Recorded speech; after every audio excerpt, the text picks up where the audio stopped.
Hello, everyone. We've got Amanda coming in.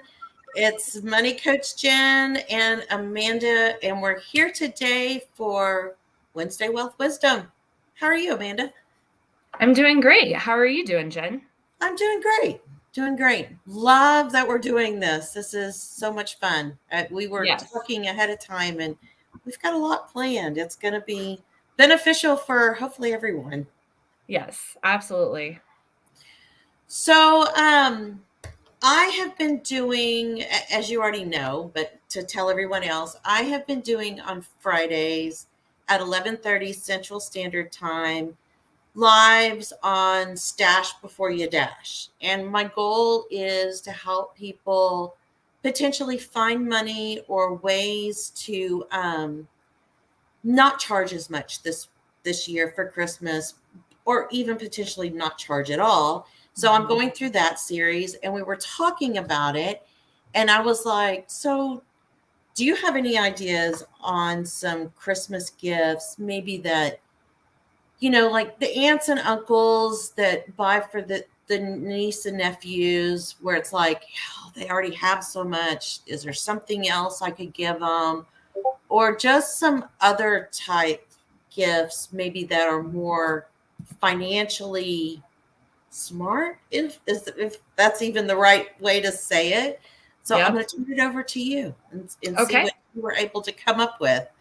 I got a lot of great ideas, Oh, and I'll be very interested to hear from our followers if anyone has used these or heard of these before, because they might be outside of the box, but I think they could be really beneficial to people that are trying to save money this year, but still want to give gifts. They still really enjoy being able to give to others. So one of the first things that Jen, you and I actually talked about was, what is a way that someone can actually save for Christmas and can actually save for the gift giving, the decorations, whatever they like to pay for yeah. around Christmas. And one thing that I started doing years ago that has really helped me throughout the year is opening up an account that has some sort of, um, you know, ability to what I call micro save. So Mm-hmm. save $5, $10 a week into this account. And then it also does roundups. So if Rounding it's up. tied to a debit card or a credit card and you spend $1.50 on something, it rounds up that 50 cents and puts that into the savings account. Which we would So, never miss. Who would right. miss 50 cents, right? Right, exactly. So there are a bunch of apps out there that allow you to do this. Acorns was one of the ones that I used personally.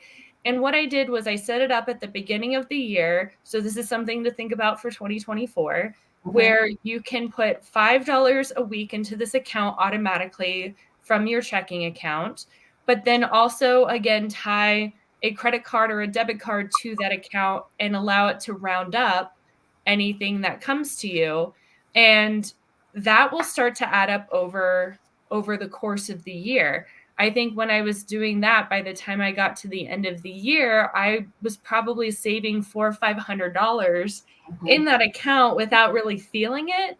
Yeah. And then I had a number I could budget with and say, okay, how many people do I need to send gifts to this year?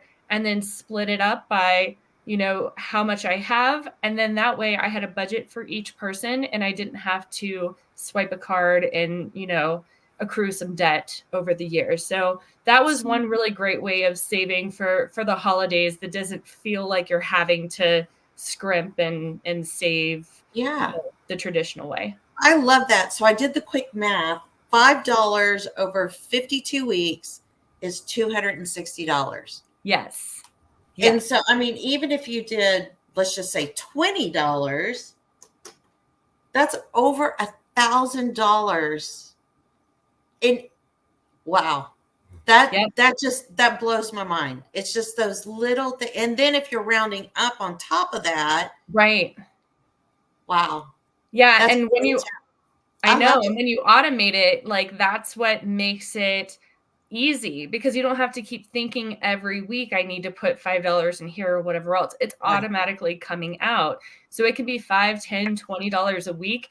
Whatever you want to have by the end of the year, you can figure out about what you need to save for yourself each week, but also what roundups could potentially add to that. So yeah, great, That's amazing. I great love that. idea for next year, right?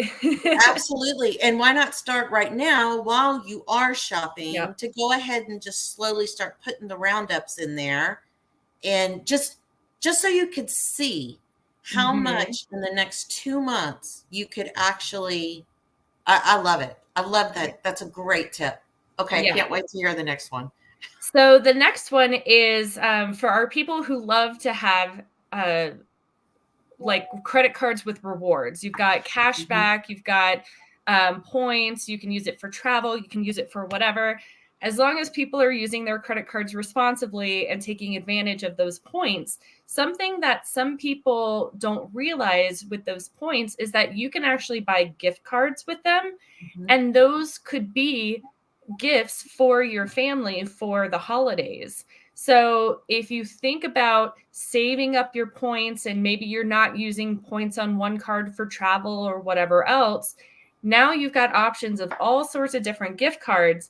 And, some people say gift cards can be impersonal and all of that. But in today's day and age, depending on who you're giving a gift to, sometimes it's hard. Some people like buy stuff for themselves all the time. mhm, They're the people who have everything. And giving a gift card can still show that you care, especially if you present it with a nice personalized, card or like wrap it in a beautiful present.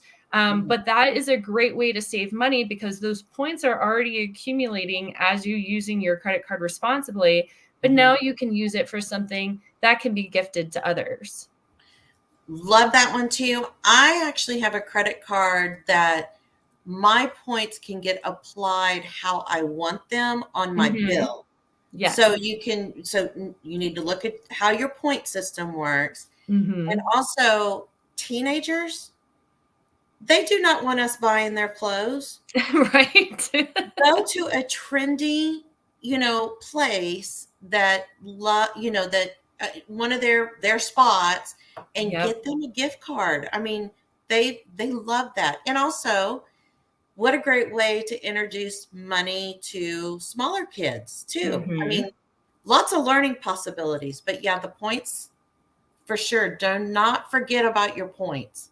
Right, exactly. So that's another great way to utilize your points if you're not already using them for something else or if you want to reallocate the use for something else. Another thing that's really fun for a lot of people is subscriptions. We're in the day and age where there's a subscription for everything. You want a Right. pickle of the month club, you want to you want a Socks, sock club, you want to. t-shirts, Yep, you name it. Yeah. you name it. So if you know that a friend or a family member loves something in particular, why not give them the gift of a, short time subscription that maybe they get a month, a few months of this subscription, and then they have the option to opt in themselves if they want to continue. But it's an introduction to something fun that comes in the mail. Who doesn't love to receive mail and to get something fun along with it? So, definitely a great idea. And it can be cost effective too, because some of these subscription boxes or whatever aren't terribly pricey. I mean, a lot of them can run $10, $15. And if you do a 3 month subscription, that could be a good cost savings for them to get something, that lasts a little bit longer than just Christmas. So that's what I love about this one. So if I normally spend $30 on somebody, and I find a subscription that I can pay $10 today, $10 next month, now I know if I'm putting, setting that as, planning for it, I don't have to come up with all the money right now. Right. I love that. And Yeah, you're also giving someone something for 3 months. They'll think of you every time they see the box. And exactly. I love that. So not only is this helping your budget for Christmas this year, be able to extend your dollars just a little bit more, but it's also a Mhm. way to spread it out over time. I love it. I love Yeah. that suggestion. Yeah, that one is always fun, and again, who doesn't love to receive a package with something really fun and exciting in it? So, you give them the gift of getting excited for multiple months by getting stuff in Exactly. the mail. So, Love it. um, another one is this one's really for people who already have everything. And I've used this one personally because that's how my grandparents were. If they wanted something, they bought it. They had everything they needed. So, what do you buy for those people? Well, if they are someone who is very giving or charitable, um, find out what their favorite charity is and donate a gift to that charity on their behalf. Mm, And that is a great way to choose how much you're willing to give. So it doesn't have to be a wallet buster. It doesn't have to be this huge donation. It can be, I was giving $25 donations to the food bank that my grandfather was involved with and that was really passionate about. I've mhm, done that with a few friends where if it was a tight year and I didn't know what to buy them, that was a physical thing. I knew about the different charities that they volunteered for or were very involved in, and I would make a gift on their behalf. I would put it in like a little card and send it to mhm, them and said, for this Christmas, I wanted to donate to this charity on your behalf. I know you're really passionate about the work they're doing, and I wanted to help continue funding the work that they're doing. And people really love that. mhm, They really appreciate that this about them, that what they may be passionate about, what charities they follow along with. And then they love the idea that someone else in their life is donating and honoring that charity as well. I love that too. That's Yeah. amazing, and it's a tax write off. You Yep, could and a tax potentially, write-off, right? so there's a win-win component to it as well, but it just feels really good to give back to a community, to a Absolutely. nonprofit, and to also be able to utilize that as a gift as well. I always found that to be a really rewarding type of gift. I love it. Yes, I love that Yes. one too. Yeah. And then so something else that has popped up or I've heard a lot of my friends talk about is a lot of my friends have large like families. Like Right. they have a bunch of siblings who then have a bunch of children. And when it comes to Christmas time, it can be overwhelming if you feel like you have to buy a gift for every single person in your large family. Mhm, So, some of my friends' families have come up with really unique ways to kind of get past that so that not everyone in the family is spending a ton of money giving everyone else gifts. One of those is doing a white elephant for the entire family. right. So the family has everyone's names in a jar or a hat, and then each person pulls a name of another family member, and Mm, that is the only person they need to give a gift to. So everyone gets a gift, but you don't need to give, 10, 12 different gifts to someone. You've mhm, got one person gifting you. They probably know everything there is to know about what you like, what you may need, things of that nature. And then it's fun to kind of see, what gifts everyone gave them, the others. And it's a fun little activity that you can do around Christmas time. So that was one cool idea that I heard from people who just didn't want to buy 12 different gifts for their family. right. We actually do that with my husband's family, but we do the exchange part. So like you Mhm. draw so we set a dollar amount, Yep. and then you draw to see who goes first, who goes second, da, da, da. Mhm. And you set the rules that you can only sell a gift like 2 or 3 times, 4 times, Right. whatever your rule is. And we've done both like gag gifts, so funny Mhm. gifts. We've also done, the nicer gifts where most people just go out and buy what they want and try to steal back what they want. And Right. it's actually a lot of fun. And we do the kids separate. So the kids draw a name, and then the Mhm. adults draw a name. So I think if I think everyone is wanting to spend less this Christmas. And Yep. I think if someone would bring this up over the upcoming like Thanksgiving or something, I think it would bring a lot of relief for a lot of people. So I love that Absolutely. idea too. Yeah, and you can do it like I mentioned in a Secret Santa format where you have someone you're buying Completely. for and you Mhm. gift them, or like you're mentioning, it's more of that kind of exchange. So, everyone buys a gift of some monetary amount, and then you get through the whole process of, who wants what's real versus a gag, and that Right. makes it a really A fun lot of fun. activity as Yeah. well. Yeah. Start a new tradition. It Yeah. would, I mean, it'd be great. Love it. Love it. Yep. Yep. Another good one for large families is, especially if there's a lot of kids in the family. Some families like to do just for kids gifts. So Mhm. none of the adults are on the hook to buy each other presents. Everyone just buys gifts for the children. And that way the kids get, quite a few gifts that they get to wrap or get to unwrap, and you get to see their faces at Christmas. And that can be a way to save money too, because again, you're not on the hook to buy 12 gifts if there's only 5 kids. And Right. then you yourself can personally decide what's a good price range for you to purchase something for those kids. Yep. Love it. Yeah. Absolutely love it. Something else that actually my sister-in-law does that I can be good for, any kind of gift giving situations, but particularly is helpful at Christmas, is she likes to teach her children the concept of not having instant gratification.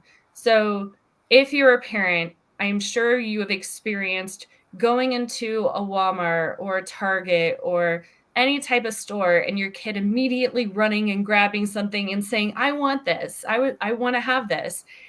And, it can be expensive to buy those things for them at the moment because they tend to do that everywhere they go. Mhm.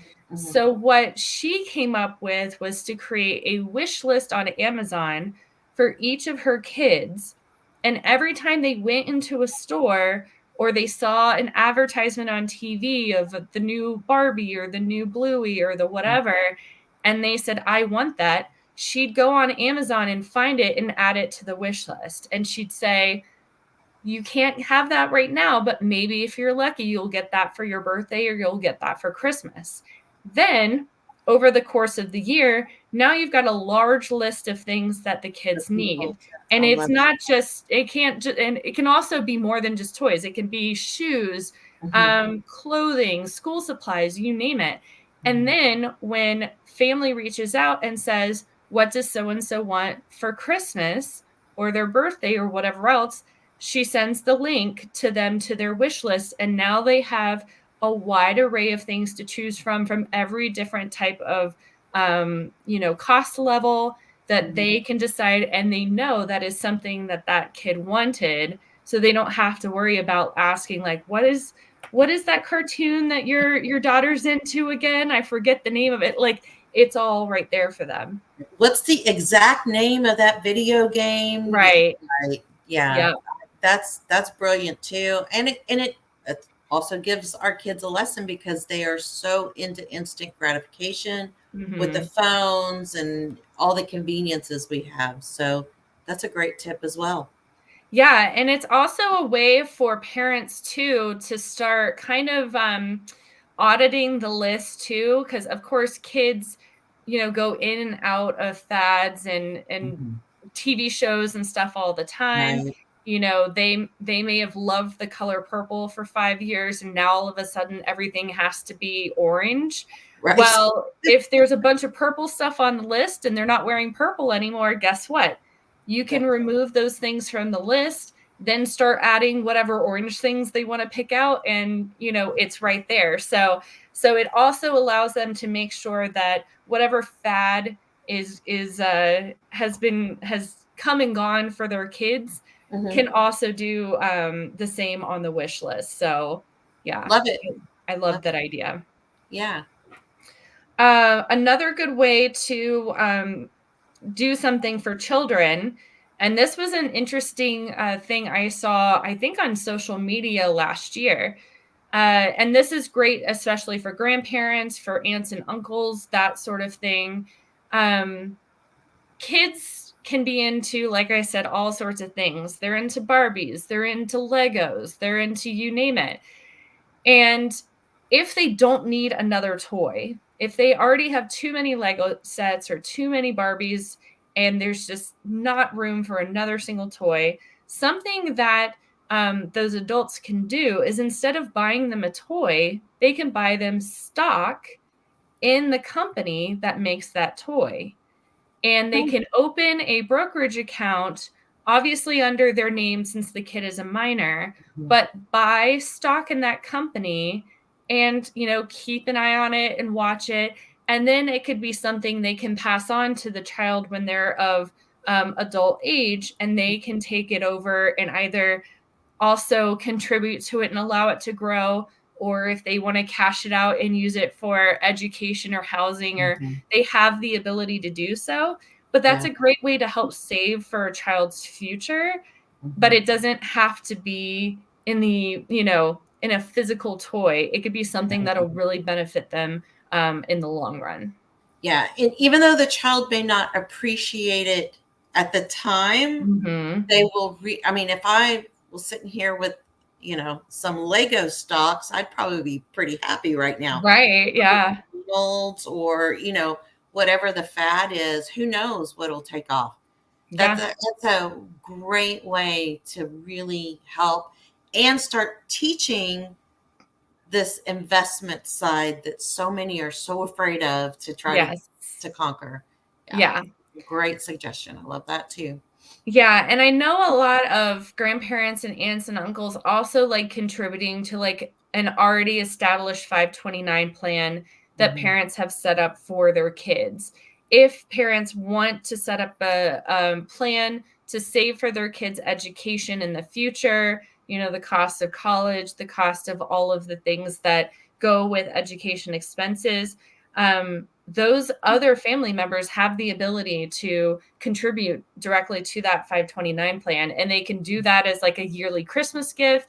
They could do it monthly. Mhm. It's really up to them on how often they want to contribute, but that is also something that, if it already exists, is something you can tap into, Yeah. that again doesn't have to be a toy that's going to get donated in 6 months. Right.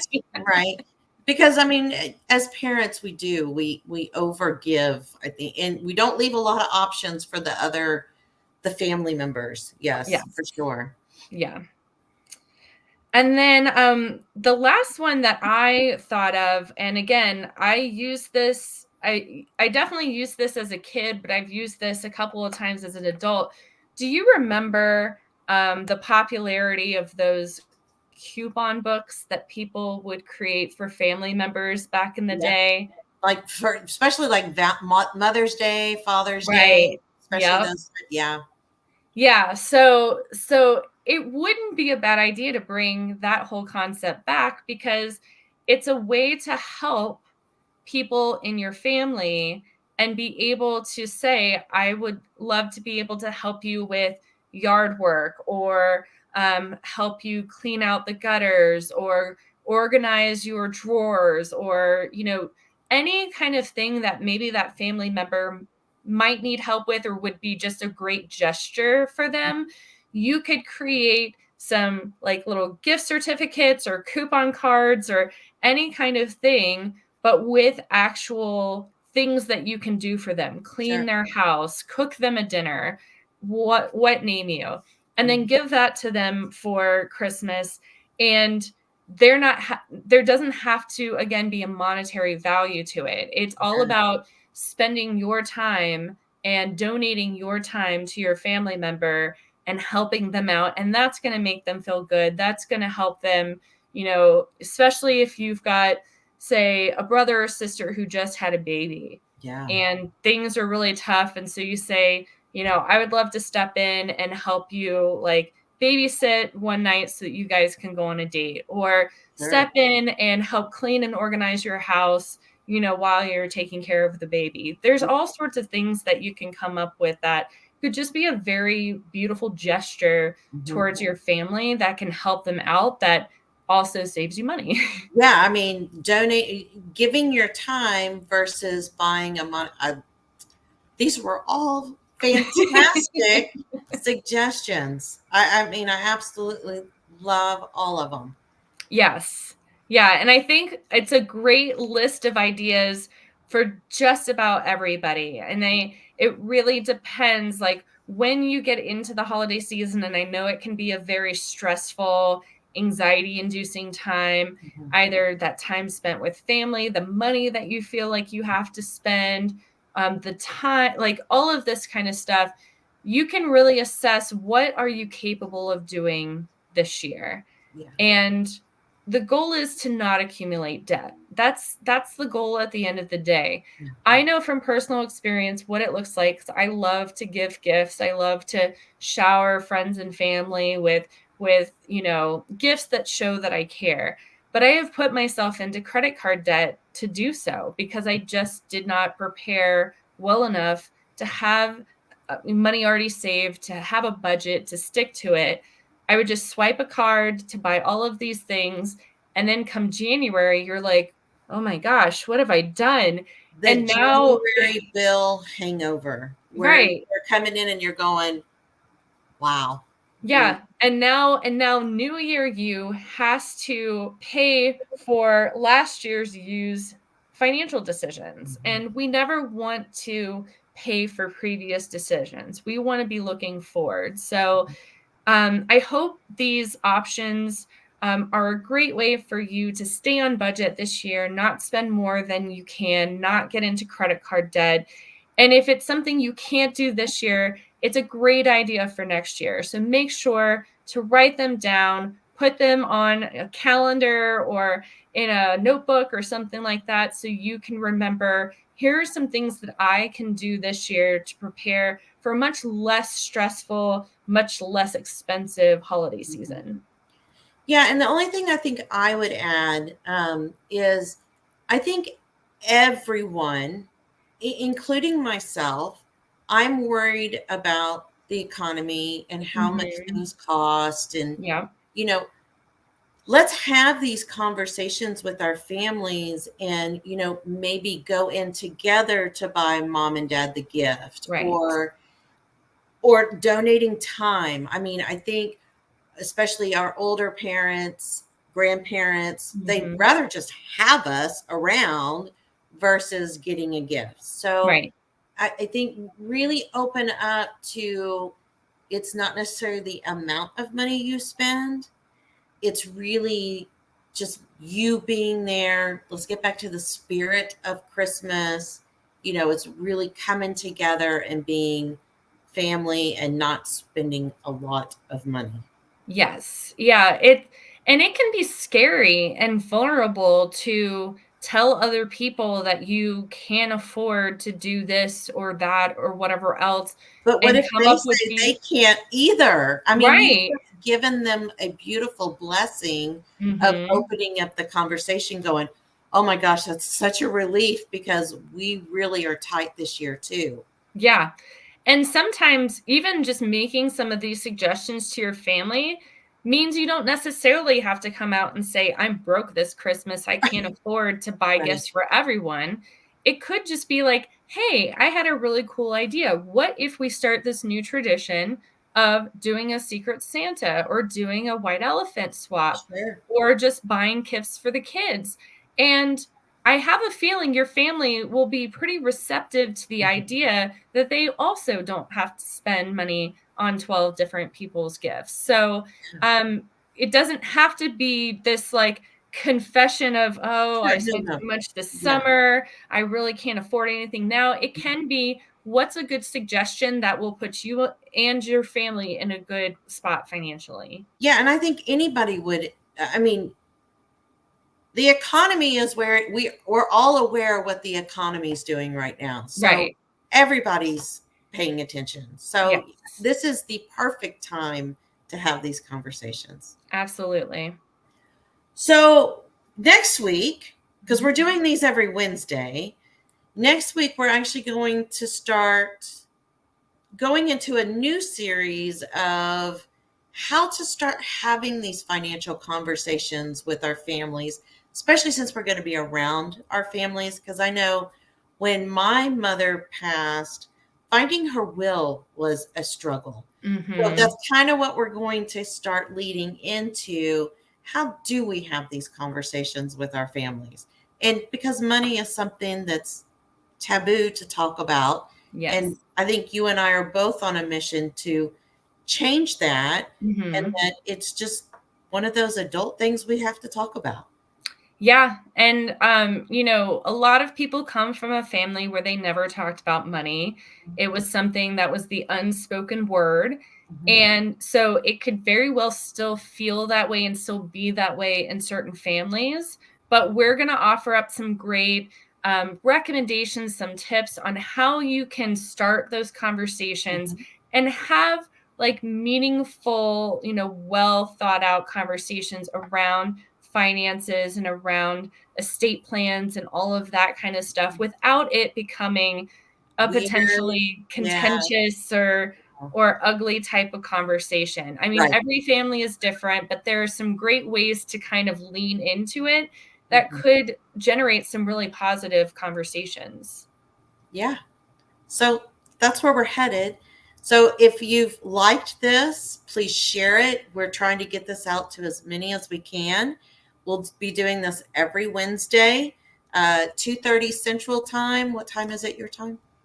It's Or two 1:30 o'clock. Mount. It'll start at 1 o'clock Mountain Time, and 2 o'clock then Central, 3 Eastern. mhm. So we tried to pick a time that was good. So until next week, Great talking to you, Jen.